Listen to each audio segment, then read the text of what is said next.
yo'q, mana bu yerda balki mana bunaqa ham bo'lishi mumkin-ku deganlar bo'lsa, ochib gapiringlar, qizalarim. Hammamizni bu Gulnoza. To'g'ri aytyapsiz. Rostdan balg'am bo'lgandan keyin inson yotishga ko'proq tortadi-ku, kallasi ishlashni xohlamaydi. Shunaqa. Biz kelajagimizni sog'lom yarata olmayapmiz. Kelajagimizdan olim ulamolar yetkaza olmayapmiz.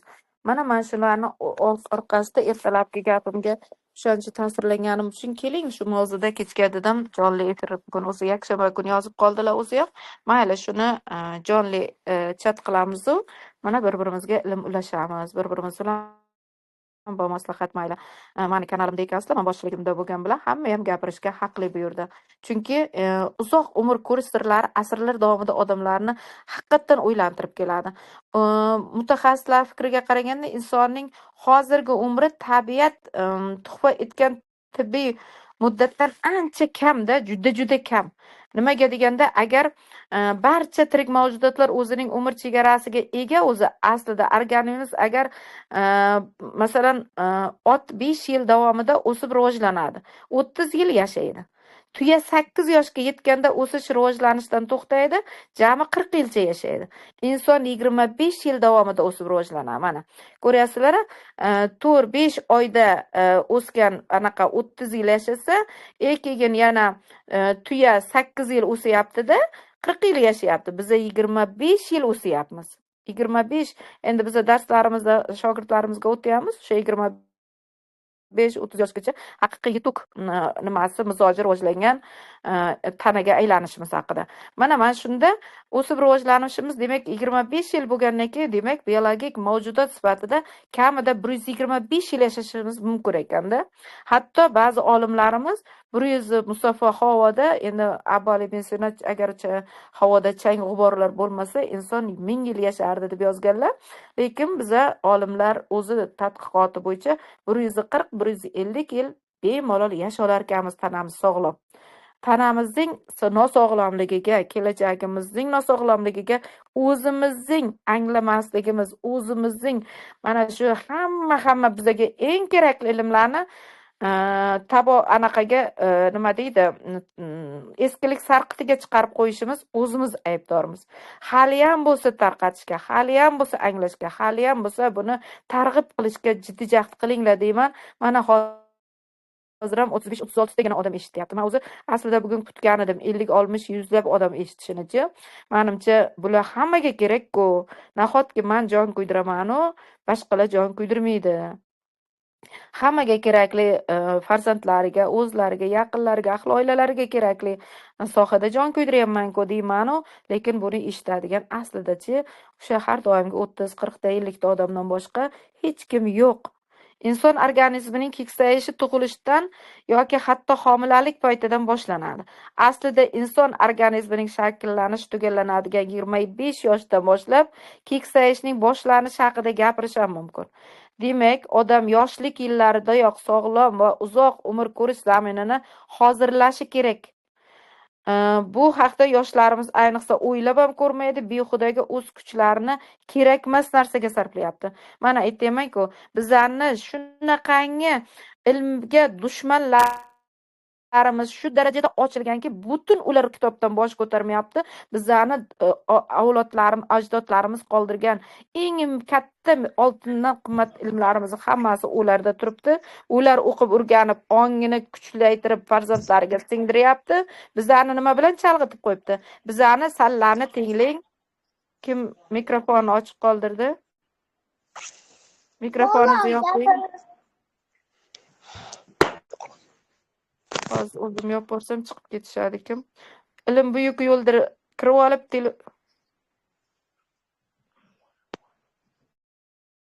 chiqib ketdi. Men mikrofoninglarni ochib qo'ymanglar. Xullas, mana shu bizlarni oldi qochdi bir tenga qimmat jinnicha vaynlar, jinnicha internet to'la videolar chalg'itib qo'yibdi. Mana shuni ko'rsang bunaqa, buni ko'rsang bunaqa. Kunimiz qanday o'tayapti? ketyapti, oylarimiz qanday o'tib ketyapti, yillarimiz qanaqa o'tib ketyapti. Bolalarimiz faqat kirib olgani telefon qayerdagi bir jipiriqi videolar, bir bumag'ur anaqalarni tomosha qilish bilan qanday soatlarimizni boy berdik-ku. Shunday odam yig'lagisi kelib ketadi. Bir kunda qancha ilm olishimiz mumkin edi o'shani o'rniga. Mana bizani sehrlab qo'ygan, ularni tarqatgan internetyu, internet orqali tarqatayotgan hatto mayli foydali degan narsamizning o'zini ham uni aslida-chi o'sha voy ana uni ichsa bunaqa bo'lar ekan degandi. Kitobdan o'qing, qancha foydalaridan tashqari zararli tomonlari yo'q. Yana qancha uning qiymatli nimalari bor, xususiyatlari bor. Masalan, petrushkani olamizmi yo zanjabil olamizmi? Voy, zanjabil ichsang bunaqa bo'lar ekan degandan ko'ra, o'tgan safar masalan birgina zanjabilni 4-5 minutlik darsligini tashlab beryapman-da. Qancha gruppalarda zanjabilni yo'qqa chiqarib, zanjabilni unaqa ekan, zanjabil ichsam unaqa ekan, shu gap to'g'rimi ustoz? Oxiri menga kelgandan keyin hamma gruppalarga tarqatganimdan keyin zanjabilni anaqasini eshita solib, hatto noto'g'ri xabar berib turganlar bor ekan, ular shatta gruppasidan o'chirib ham tashlabdi. Chunki meniki ilmga asosli. Nimaga? Kitobdan olyapman bu narsani. Kitobdagi Abu Ali ibn Sinodan tortib, Tibbun Nabaviydan tortib, yana juda ko'p bizlar uchun xizmat qilgan nimalar bor, olim ulamolarimiz bor. Har birining kitobida Suqrot deydimi, Buqrot, har birlari Alloh rozi bo'lsin, har birining kitoblaridan olib men berganimdan keyin ulashatdi. Chunki ular nimadan oldi? Internetdan oldi bu yolg'on xabarni.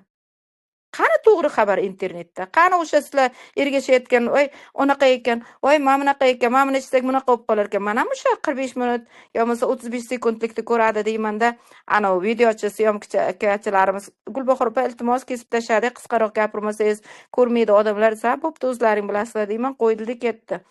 Eng zo'r xususiyatlari qolib ketdi mana bu yerda. O'shaning uchun kitob, ilm, iqroga bo'ysunmas ekanmiz, bizlarni mana shu kasalligimizning asl negasi birinchi ilm olmasligimizdan, birinchi ilmga takabburlikka ketganimizdan, kitob o'qimaganimizdan, kitoblarni yo'qqa chiqarib, ana o'sha yahudiylarga hamma oltindan qimmat merosimizni hammasini topshirib o'tiribmiz. Biza ular aldab qo'ygan shou biznes mana shunaqaga aldanib, o'zimizni behuda vaqtimizni sarflab, ilm maskanidan, ilm o'chog'idan kallalarimizni qoldirib, biza voy unaqa ekanmi, voy bunaqa. Lekin aslida buni kitoblarni tutsaydik, tanamizga o'zimiz tashxis qo'yib olalardik. Hech qaysi doktor ham kerak emas edi bizga.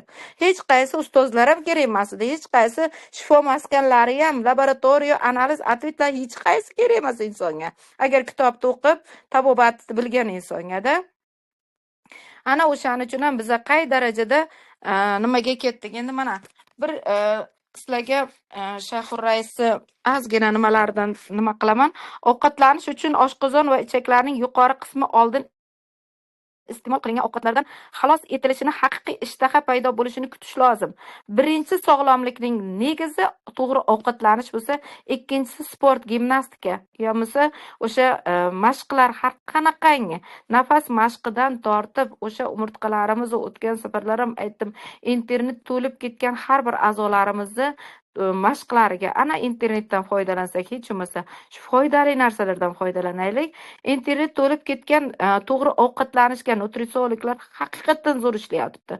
Endi ularda ham ba'zi chalg'itishlar bor ekan, bildim, ba'zi bir ikkita nutritsiologlarga noto'g'ri maslahat berganidan ham, lekin baribir nima bo'lganda ham to'g'ri ovqatlanishda asosiy eng tabobatni mahkam ushlagan nutritsiologlarga ergashib, uni ham internetdan foydalansanglar bo'ladi. Yana bizlarni sog'lig'imizni asosiy negishisi to'g'ri uyqumuzni ta'minlashda. Uyqu sog'lom bo'ldimi, tana ozuqa oladi. O'sha kechasiga kechki paytdagi to'g'ri sunnatga muvofiq uxlash vaqtimiz bor. Uyg'onish vaqtimiz bor. Aslida tanamizga 4 soatgina uyqu yetib ortarli bizda. Lekin biz nega holsiz, nega lanch, nega boshimizni ko'tara olmaymiz, uxlashdan bosh ko'tarmaymiz? Nega? Ovqatlanishimiz chunki noto'g'ri bo'ldi. Biza ovqatdan boshlab, hazmimizdan boshlab, hazm buzilishidan boshlab shu bilan tanamiz shunaqangi endi na gimnastikaga ochiladi, na bitta mashq qilamiz, na sport bilan shug'ullana olamiz, na kitob o'qiy olamiz, na ilm ola olamiz, na uyqumizni normada qila olamiz. Nega deganda bizda birinchi bismillahimiz yo'q. Bismillah bilan taomlanishimiz, sunnatga muvofiq taomlanishimiz yo'q. Ana o'shalardan mana anglatish uchun Ibn Sinoni Shayxur Raisda anaqalarni aytdim. Inson tanasiga eng zararli narsa bu pishmagan ovqatning iste'mol qilinishidir. Organizm uchun eng zararlisi yaxshi qaynatilmagan taom iste'mol qilishdir. Eng yomoni oshqozonda hazm bo'lmaydigan, organizmga yoqmaydigan taom iste'mol qilishdir. Dag'al oshqozonda yaxshi hazm bo'lmaydigan taom iste'mol qilish bo'g'imlarda va buyrakda og'riq paydo bo'lishiga, nafas olishning buzilishiga, diqqi nafaslikka, neqrisga, jigar va taloqning qattiqlashishiga hamda balg'am va qora o't bilan bog'liq turli kasalliklarga olib keladi. Taom hazm qilish ingichka ichakda buzilgan bo'lsa, kuchli isitma chiqishiga yoki yomon sifatli o'smalarning paydo bo'lishiga olib keladi. Qishda kam ozuqali ovqatlarni qabul qilish o'rniga to'yimli quyuq taomlarni, yozda esa uning aksi bo'lgan taomlarni iste'mol qilish lozim. Bundan tashqari oshqozonni boshqa taomlarga joy qolmaydigan darajada to'ldirish o'ta zararli. Har doim taom qabul qilingandan so'ng ishtaha saqlanib qolgan holda taom yeyishdan tiyilish lozim. Qoldiq ishtaha esa ma'lum vaqtdan so'ng o'tib ketadi. Ovqatlanganda odatiy tarbiyaga rioya qilish suv bilan havodek zarur. Salqin joyda uxlash, xohlaganda oldin o'ng tomon bilan uxlasak, birinchi nima bo'ladi? Yuragimiz bilan chap tomonda taloqlarimiz hammasi oshqozonimiz o'ng tomonga osilib, jigarimiz partoshakday o'ng tomonga osilganda bir oshqozonimiz o'ng tomonga, ya'ni oshqozonni ichidagi ovqatlar ham 12 barmoqli ichakka qarab hazm bo'lib oqishi va buni undan keyin yana bir pas muddat o'tib chap tomonga bir ozdan so'ng chap tomonga o'girildikmi, o'sha paytda jigaram yo bo'lmasa oshqozonni ikkinchi tomonida turib qolgan ovqatlar chap tomoniga o'tib, og'ib, uxlaganimizda ovqat oshqozonda bir mundoq o'ylasa qo'zg'ab oldik va biz buni oqibatida bizda oshqozon aslida soat quyosh cho'kdimi, quyosh o'zini yotog'iga yotdimi, ovqatlanishdan cheklanishimiz kerak. Yengil ovqatlar, ozgina suyuq bo'ladimi, yo bo'lmasa salatlar bo'ladimi, mevalar bo'ladimi, sabzavot bo'ladimi, yo bo'lmasa sok, kompotlar bo'ladimi, mana shunaqalar bilan cheklanishimiz oshqozonimizni o'zi aslida sog'lom ushlashimiz negizi. Chunki quyosh energiyasida ovqat hazm bo'ladi. Oy energiyasida